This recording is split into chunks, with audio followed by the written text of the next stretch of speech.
Good evening সবাইকে। হর হর মহাদেব। সবাই কেমন আছেন? ভোট কেমন চলছে আপনাদের? আজকের টপিক নেব। আজকেও একটা রাসলীলার দ্বিতীয় দফার গল্প বলবো। দ্বিতীয় গল্প, অন্যরকম আর কি গল্পটা, কিন্তু স্বয়ং শ্রীকৃষ্ণ এটাকেই রাসলীলা বলছেন। আর এটা থেকে আরেকটা জিনিস শেখা যাবে যে এই যে ছোঁয়াছুঁয়ির ব্যাপারটা, যে আগে তো খুব বেশি ছিল, অমুক জাতি তমুক জাতি, ছোট জাতি অমুক, তো শোকেদের ছোঁয়া নাড়া ব্যাপার ছিল আগে, অনেক বেশি ছিল। এখনও হয়তো আছে, হয়তো, কিন্তু খুব কম আছে, তাও আছে হয়তো।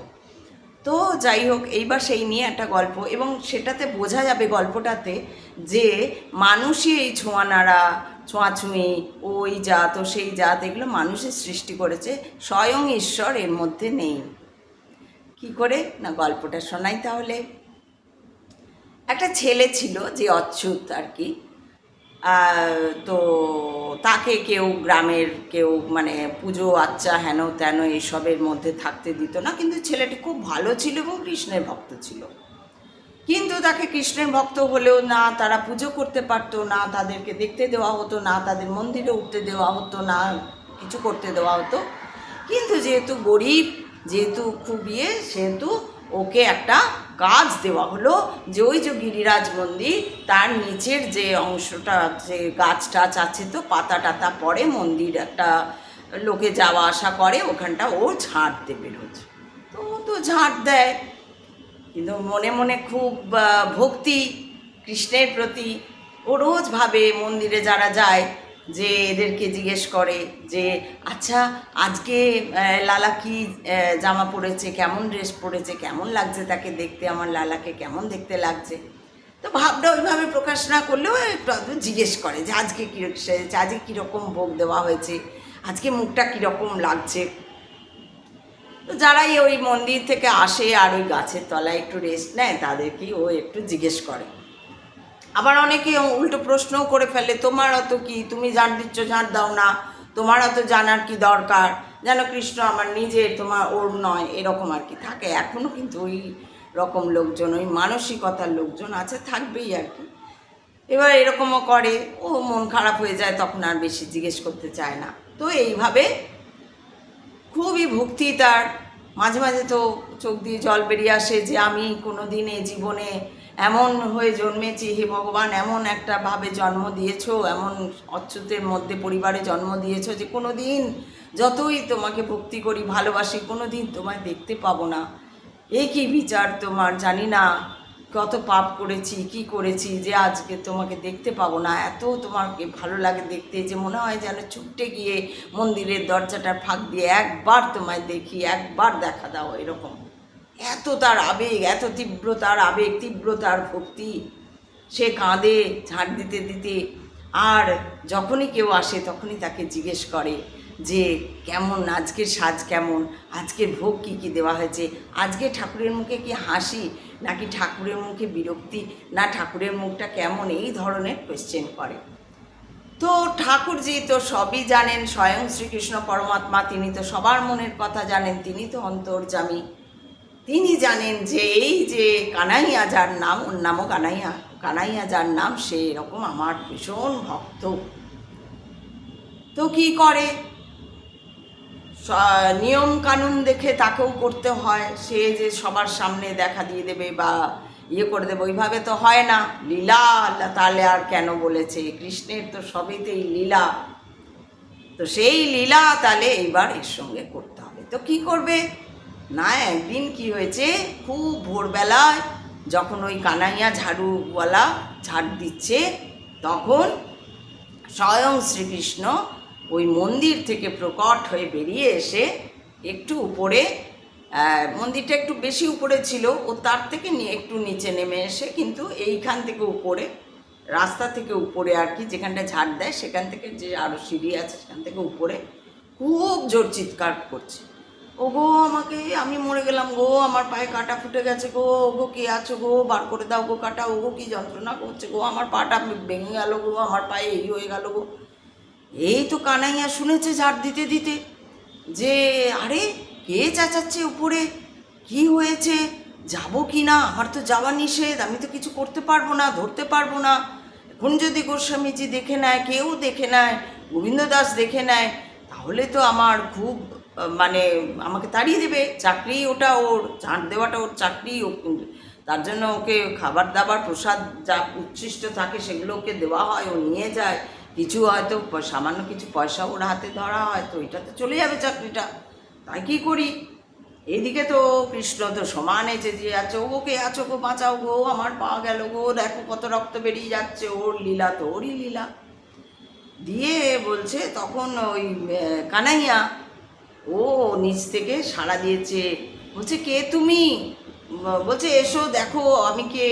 বলছে আমি তো যেতে পারবো না, আমি তো এরকম অচ্ছুত, আমি ঝাড় দিই এখানে, আমার মন্দিরে যাওয়ার অধিকার নেই। বলছে আমি ওসব জানি না, ওগো আমার পায়ে কি যন্ত্রণা গো, এই দেখো গো কলগল করে কত রক্ত বেরিয়ে গেছে, তুমি একবার এসে দেখে যাও, দেখো তোমার আমার অবস্থা দেখলে তোমার কি কষ্ট লাগবে, তুমি দেখে যাও একবার, আমি কত ছোট, দেখো আমার পায়ে এরকম লেগে গেছে, তুমি সাহায্য করবে না আমাকে? সেই এরকম করে ওকে যাতে উঠে আসে উপরে, সেরকম বলছে একবার এসো, তুমি একবার এসো। আর ও আর কি করে, বাচ্চা ছেলে চেঁচাচ্ছে, যদিও মনে হচ্ছে করতে গেলো বাচ্চাটা, তখন ভাবছি বোধহয় ঝাড় দিচ্ছিলাম, ওদিকে ওদিকে মন চলে গেছিলো, আমার তো সবসময় তার দিকেই মন, ওই মনে ছিলাম, হয়তো কোনো ফাঁকে কোনো বাচ্চা উঠে গেছে। এইবারে ও কী করে, যে গেছে ওখানে, গিয়ে দেখছে যে হ্যাঁ সত্যি কাঁটা ফুটে গেছে, কৃষ্ণের লীলা, কাঁটা ফুটে গেছে, রক্ত বেরোচ্ছে, ও তাড়াতাড়ি কী করবে বুঝতে পারছে না। তখন কৃষ্ণ স্বয়ং বলছে, পাটা তার হাতে তুলে দিয়ে বলছে, না ওই পাটা দাঁত দিয়ে ওটা বার করো, তুমি দাঁত দিয়ে ইয়ে করে ওটা বার করো, না হলে ওটা বেরোবে না। মানে ওর পায়ে মুখ দেওয়া করাচ্ছে, মানে কোথায় তার লীলা, আহা আহা। তো সেই বলছে পা মুখ দিয়ে বার করো, দিয়ে ও তো তাই করেছে, এছাড়া কাঁটা এমনভাবে ঢুকেছে, এছাড়া আর বেরোবে না, তো ওরকম করে মুখ দিয়ে বার করেছে। আর বার করার সঙ্গে সঙ্গেই ও তো লীলার জন্যই ওইটা করিয়েছে, ওর তো আর ওরকম নয় আমাদের মতন যে 4 দিন ধরে এখন ব্যথা থাকবে, 7 দিন ধরে ডেটল দাওড়ে, ওই দাওড়ে, কাঁটা ফুটে গেছে ডাক্তার দেখানো, ওর তো এসব না, ও তো লীলা, ওরও বের করেছে আর সেরে গেছে। দিয়ে বলছে চলো এবার আমাকে নিয়ে চলো। বলছে না না আমি যাব না, আমাকে যদি কেউ দেখে নেয়, তুমি জানো না আমার কোনো অধিকার নেই, তুমি যে আমাকে, আমি যে তোমাকে ছুঁয়েছি এটা যদি কেউ জানতে পারে আমার চাকরি থাকবে না, তুমি আমাকে ক্ষমা করো হে ভগবান পরমাত্মা, আমি যে তোমাকে দেখা পেয়েছি, তুমি যে এই লীলা করেছো, তুমি যে আমাকে দেখা দিয়েছো, এতেই আমার সারা জীবন ধন্য হয়ে গেছে, এরপরে আমার মানে ইয়ে করতেও মানে কোনো অসুবিধা নেই, আমি আর জীবনে কোনো স্বাদ আর নতুন করে স্বাদ নেই, এই যে তোমায় দেখে নিয়েছে। বলছে অত কথা জানি না, তুমি আমাকে নিয়ে চলো ওপরে মন্দিরে। ও তো নেমে এসেছিলো অনেকটা, দিয়ে ও আর কী করে, ওর কথা শুনে স্বয়ং পরমাত্মা বলছে, দিয়ে ওর পিঠে চাপিয়েছে, পিঠে চেপে হেলতে দুলতে ওর সঙ্গে যাচ্ছে যাচ্ছে, দিয়ে গিয়ে এবার বসিয়ে দিয়েছে ওখানে, বসিয়ে দিয়েছে। দিয়ে একটু পরে আরেই ঘটনাটা, গোবিন্দ দাস যে আরেক ভক্ত, গোবিন্দ দাসের কথা তো বলেছি ভীষণ ভক্ত, গোবিন্দ দাস যে আরেক ভক্ত, সে কি করেছে, ওই দেখে নিয়েছে সে কিছুভাবে যে এরকম করেছে। এইবার তো মন্দিরে দাঁড়িয়ে আছে, প্রথমেই গোবিন্দ দাস ঢুকে বলছে জয় জয় জয় জয় বলতো, তখন ভগবানকে ওরা ব্রজবাসীরা বলতো জয় জয়, বলতো জয় জয়। কি বলছে, কি হয়েছে? বলছে চলো তুমি চান করবে, তুমি কোনো ঠিক নেই কিছু নেই, নিজের মন্দিরে আমাদের জন্য এক গাদা নিয়ম রেখেছো, দেখো এখানেও আবার কি সুন্দর হচ্ছে, যে যত মন্দিরের নিয়ম সব মানুষই বানিয়েছে।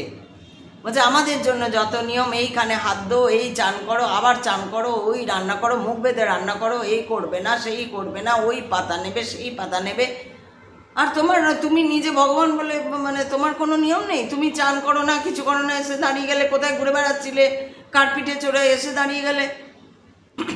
তখন বলছে আরে আমি ভগবান না, ওই জন্য। বলছে ভগবান নাও, যাও চলো চান করবে, কার পিঠে চড়ে ঘুরে এসছো, এখন চান করবে চলো।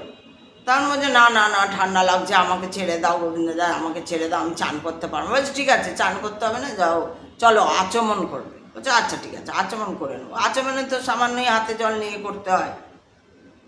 তো ওকে নিয়ে গেছে, বসিয়েছে ওখানে একটা কুণ্ডের পাশে বসিয়েছে, দিয়ে বলছে করো আচমন করো, বলো পবিত্র অপবিত্র বা, ও এমনি জল নিয়ে পবিত্র অপবিত্র পবিত্র বা বলবো সর্বাবস্থা বলে বলতে শুরু করেছে আর কি, আচমন করছে। আচমন করবে কি, ওই করতে করতে ওকে গোবিন্দ দাস জলের মধ্যে ঠেলে ফেলে দিয়েছে। চান করবে না, করো চান করো। দিয়ে বলছে, আরে তুমি আমাকে ঠেলে ফেলে দিয়েছো, তুমি আমার সারা অঙ্গ ভিজিয়ে দিলে, তুমি আমাকে চান করিয়ে ছাড়লে। বলছে, বেশ করেছি, চান করিয়েছি, তুমি চান করো না, কিছু না, কানাইয়ার পিঠে চড়ে তুমি ঘুরছিলে। বলছে, তুমি দেখে নিয়েছো? বলছে, হ্যাঁ। বলছে, দাঁড়াও, গোস্বামীকে বলে দেবো। ও প্রথমে ও নিজেই বলছে, কৃষ্ণ নিজেই বলছে যে, হ্যাঁ তুমি আমাকে এরকম করলে, আমাকে এইভাবে কুণ্ডে ঠেলে দিলে, দাঁড়াও আমি গোস্বামীজিকে বলে দেবো তোমার নামে। বলছে, কি বলবে? আমিও বলে দেবো তোমার নামে, তুমি কার কার পিঠে চড়ে ঘুরে বেড়াও। তখন আর ও কী করবে ভাবছে, ও বলে দেবে, থাক বলবো না বলে, ও এরকম বলছে, ঠিক আছে ঠিক আছে যাও। এদিকে 4টে বেজে গেছে, মন্দিরে ঘন্টা বাজতে শুরু করেছে, এখনই দর্শনার্থীরা ঢুকবে, কিছু নিয়ম কানুন আছে, সেই আবার ওকে মধু টধু দিয়ে অভিষেক হয়, তারপরে দর্শনার্থীর চান করানো হয়, ড্রেস করানো হয়, তারপরে দর্শনার্থীরা ঢোকে। তো একদম নিয়ম অনুযায়ী করতে হবে। এইবার তো তাড়াতাড়ি করে গিয়ে উপরে উঠে গিয়ে দাঁড়িয়েছে, যেমন শটান আবার প্রকট হয়, যখন লীলা করতে আসে তখন প্রকট হয়ে যায়, যখন তার লীলা শেষ হয় তখন সে মূর্তি সেজে দাঁড়িয়ে যায় মন্দিরে। তো দাঁড়িয়ে গেছে। তখন এবার গোস্বামীজি বলছে, আরে জয় জয়, তোমার সারা গা দিয়ে জল পড়ছে, মাথা থেকে পা পর্যন্ত ভিজে গেছো, কী করলে তুমি? কী করছিলে? কোথায় গেছিলে? দিয়ে বলছে, ওই তো গোবিন্দ দাস, তোমার ভালোবাসার গোবিন্দ দাস দাঁড়িয়ে আছে। আর গোস্বামীজি জানে যে গোবিন্দ দাসের সঙ্গে স্বয়ং জয় জয় লালা লীলা করেন। তো ওকে গোবিন্দ দাসকে ওই জন্য 7 খুন মাপ আর কি এরকম। তো বলছে, গোবিন্দ দাস তুমি তো খুব ভালোবাসার পাত্র। গোবিন্দ দাস জিজ্ঞেস করে ওকে কী হয়েছে। ও আমাকে ঠেলে কুণ্ডে ফেলে দিয়েছে জানো, ও আমার গোবিন্দ দাস। তখন গোবিন্দ দাস পাশ থেকে বলছে, দাঁড়াও, ও যখন বলেই দিল তাহলে আমি পুরোটা বলি কি হয়েছে। বলে তো সেই কানাইয়ার গল্প বললো, যে ঝাঁট দিচ্ছিল, এই ব্যাপার, ওকে উপরে ডেকে নিয়ে গেছে, কাঁটা ফোটা নাম করে দিয়ে এইসব করেছে। আর গোস্বামীজি তো আবার সেই ভাবে তার চোখ দিয়ে জল ফেলছে, লালা তুমি পরমাত্মা, তুমি অন্তর্যামী, তুমি এত তোমার দয়া শরীরে, এই দয়াময়, তোমার এত দয়া। মানে বলছে, দেখো এই যে তোমাদের ভালোবাসা, এই যে ভক্তি, এইটাই তো একেই বলে ভক্তি রস। আর এই যে রস জমে জমে একজনের ভক্তি, আরেকজনের ভক্তি, আরেকজনের ভক্তি, আরেকজনের ভক্তি, আর এই যে ভক্তি, এত ভক্ত তাদের যে এই ভক্তি রস, সেই রস থেকে রসকে আস্বাদন করার জন্যই আমার এই লীলা করা, আর যাকেই আমি বলি রাসলীলা। তো এই হলো রাসলীলার আরেকটি গল্প কৃষ্ণের। কিন্তু এখান থেকে আমরা দুটো মেসেজ পাচ্ছি, যে মানুষই কিন্তু ওই ছুঁচ অচ্যুত এগুলো মানুষেরই তৈরি। স্বয়ং ঈশ্বর পরমাত্মা কখনো বলে না ও আমাকে ছুঁতে পারবে না, কারণ এই বিশ্ব ব্রহ্মাণ্ড তো সবার, মানুষ তো তার কাছে এইটুকুনি, স্বয়ং মানুষ একই জিনিস, আমরা এইটুকুনি জীব আমরা, আর ব্রহ্মাণ্ড তো অনেক বড়, তার মধ্যেই তো আমরা থাকি। আর সেই ব্রহ্মাণ্ড তো স্বয়ং শ্রীকৃষ্ণ, সেই ব্রহ্মাণ্ডই শ্রীকৃষ্ণ।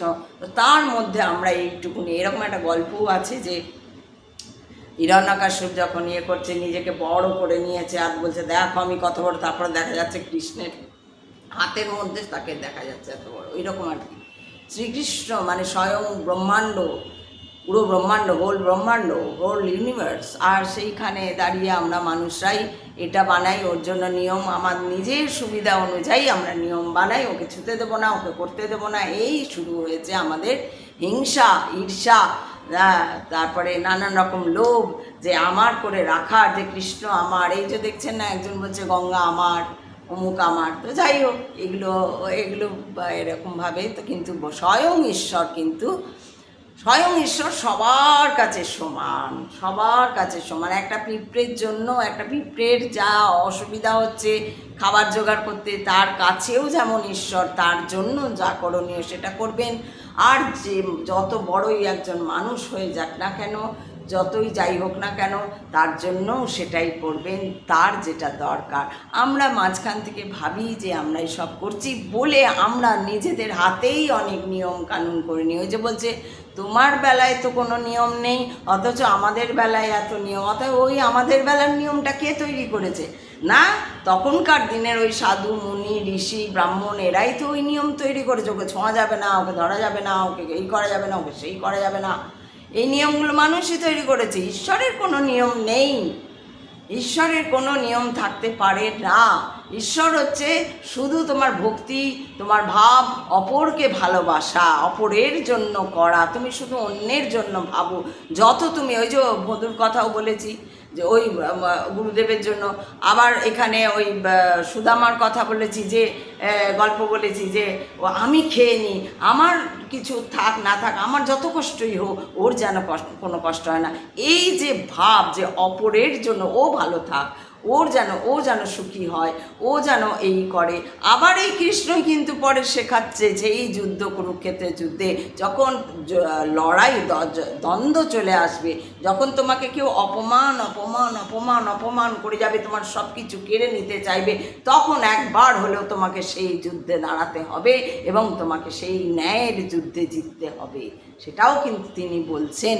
তার মানে এটাই নয় যে তোমাকে তুচ্ছতাচ্ছিল্য করছে বা এই করছে বলে তুমি কিছুই বলবে না, তুমি চুপ করে থাকবে তাই না। যখন চুপ করে থাকার তখন তোমাকে চুপ করে থাকতে হবে, ধৈর্য ধরে থাকতে হবে। আবার যখন তোমাকে প্রতিবাদ করার, তখন তোমাকে দাঁড়িয়ে থেকে একদম প্রতিবাদ করতে হবে। এখানে কোনো মানুষ হিসাবে নয়, এখানে একটা ন্যায় আর একটা অন্যায়, এই দুটো দণ্ডেরই সবসময়, এই দুটো দণ্ডকে দাঁড় করিয়ে রেখে তোমাকে কর্ম করে যেতে হবে। এটাই হয়েছে স্বয়ং শ্রীকৃষ্ণের কথা। কেমন লাগলো আমার গল্প আপনারা জানাবেন কমেন্টে। আমি আজকে যাই, আবার আসবো কালকে নতুন কোনো গল্প নিয়ে। ওম নমঃ ভগবতে বাসুদেবায় নমঃ। পার্বতী পতে হর হর মহাদেব, শিব শম্ভু। ভালো থাকবেন সবাই, আনন্দে থাকবেন।